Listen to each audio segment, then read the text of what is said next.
This is going to be the last video of this unit. In this video, we are going to learn about the bond enthalpies and the estimation of these bond enthalpies. Okay? तो अब हम bond enthalpies पढ़ेंगे. Bond enthalpy क्या होती है, चलिए इसकी definition पढ़ते हैं सबसे पहले. The enthalpy change in these reaction indicate the amount of energy required to break the covalent bond in 1 mole of respective gaseous diatomic molecules. तो डेफिनेशन काफ़ी क्लियर है, पढ़ते ही आपको समझ में आ रहा होगा कि बॉन्ड इंथैल्पी का मतलब क्या होता है. कि किसी भी कोवेलेंट बॉन्ड को तोड़ने के लिए जो आपको हीट प्रोवाइड करनी पड़ती है, हीट देनी पड़ती है, उसे आप बॉन्ड इंथैल्पी कहते हो. ठीक है, या फिर हम ऐसा कह सकते हैं कि बॉन्ड केमिकल बॉन्ड टूटने पर जो एनर्जी रिलीज होती है उसे भी आप बॉन्ड इंथैल्पी कह सकते हो.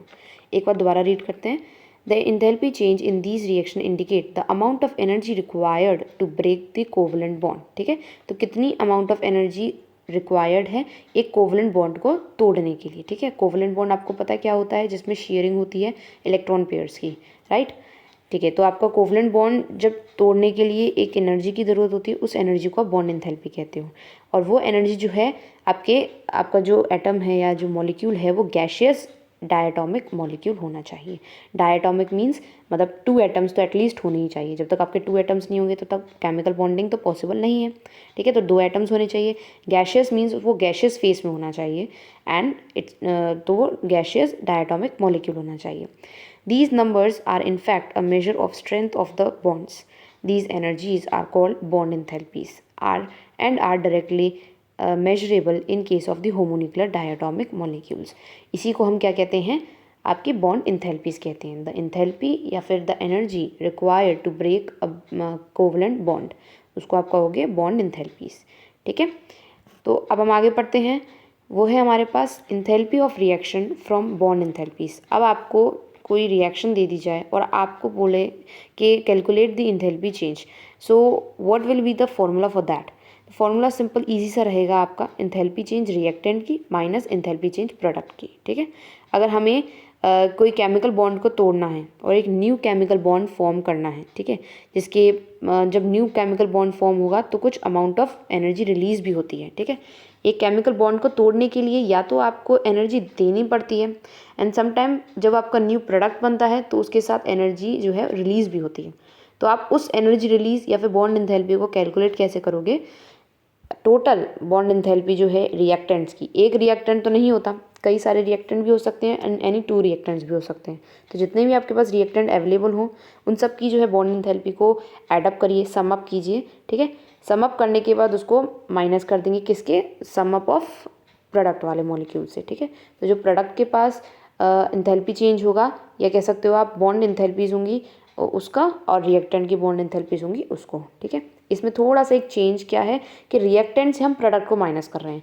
अगर मैं इसको कंपेयर करूं with the number of moles, तो नंबर ऑफ मोल्स वाले केस में हम क्या करते हैं कि प्रोडक्ट से नंबर ऑफ मोल्स माइनस करते हैं हम रिएक्टेंट के नंबर ऑफ मोल्स को, है ना. बट यहाँ पर रिएक्टेंट का हम प्रोडक्ट से माइनस कर रहे हैं, तो प्लीज़ डोंट गेट कन्फ्यूज. आगे बढ़ते हैं हम. If the sum of the bond enthalpies of all the reactants, that is the energy input, मतलब एनर्जी जो दी जा रही है, is greater than the sum of the bond enthalpies of output, मतलब कि प्रोडक्ट. प्रोडक्ट की बॉन्ड इंथैल्पी का मतलब क्या हुआ कि बॉन्ड इंथैल्पी जो है आपका एनर्जी दी जा रही है. इन रिएक्टेंट के केस में क्या होता है कि बॉन्ड इंथैल्पीज आपको दी जा रही है, एनर्जी जो है वो दी जा रही है ताकि केमिकल बॉन्ड जो है वो टूट सके. एंड प्रोडक्ट की जो बॉन्ड इंथैल्पी होती है उसका मतलब होता है कि एनर्जी जो है वो रिलीज हो रही है, मतलब एनर्जी हमें आउटपुट मिल रहा है.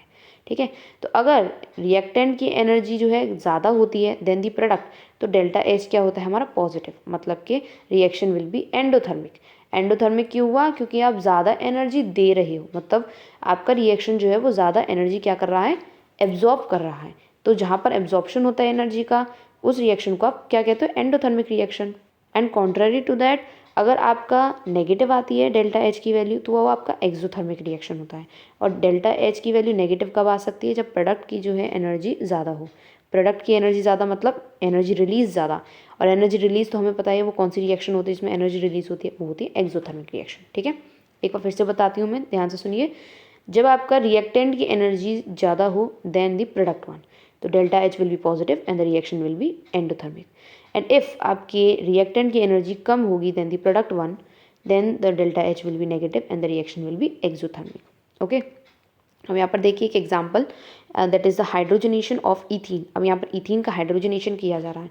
अब आपको इस तरीके से अगर एक रिएक्शन दे दी जाए एंड आपको पूछा जाए कि find out the bond enthalpy, now how will you find it. तो इस तरीके से आप इसे पता लगाएंगे कि कितने नंबर ऑफ बॉन्ड्स टूटे एंड कितने नंबर ऑफ बॉन्ड्स बने। तो बॉन्ड्स टूट कितने रहे हैं यहाँ पर देखिए, यहाँ पर कैलकुलेट कर दीजिए कितने बॉन्ड्स टूट रहे हैं। टोटल 4 जो हैं आपके कार्बन हाइड्रोजन के बॉन्ड हैं, एक कार्बन कार्बन का बॉन्ड टूट रहा है, एक हाइड्रोजन हाइड्रोजन का बॉन्ड टूट रहा है। एंड फर्दर आप प्रोडक्ट साइड पे देखोगे तो कितने बॉन्ड्स बन रहे हैं, एक कार्बन कार्बन का बॉन्ड है और 6 जो है वो आपके कार्बन हाइड्रोजन के बॉन्ड है। इसी के साथ आप इनको कैलकुलेट कर लोगे। ठीक है, आपको कार्बन कार्बन की कितनी बॉन्ड एंथैल्पी होती है वो क्वेश्चन में दी जाएगी और उसको आप जो आगे कोफिशिएंट लिखा हुआ है 1, 4 और 6 जो भी है उससे आपको मल्टीप्लाई करके सो ऑन प्रोडक्ट और रिएक्टेंट की बॉन्ड एंथैल्पीज निकालनी होगी। देन डेल्टा एच आप आसानी से निकाल दोगे किस तरीके से, माइनस करके, जो कि आपको बताया गया है, reactants minus the products. Okay, तो इस तरीके से आप इसको कैलकुलेट करोगे। वैसे तो इसके आने के चांसेस काफ़ी कम रहते हैं, लेकिन कॉम्पिटिटिव एग्जाम के बेस पे मे भी ये आ सकता है। ठीक है, छोटी छोटी चीज़ें भी काफ़ी इंपॉर्टेंट होती हैं, इसको अच्छे से पढ़िएगा। सो आज की वीडियो को हम यहीं पे एंड करते हैं, चैप्टर भी यहीं पे एंड हो चुका है। नेक्स्ट वीडियो में हम न्यू चैप्टर लेके आएंगे। This is all for today's video. Thank you for watching this video.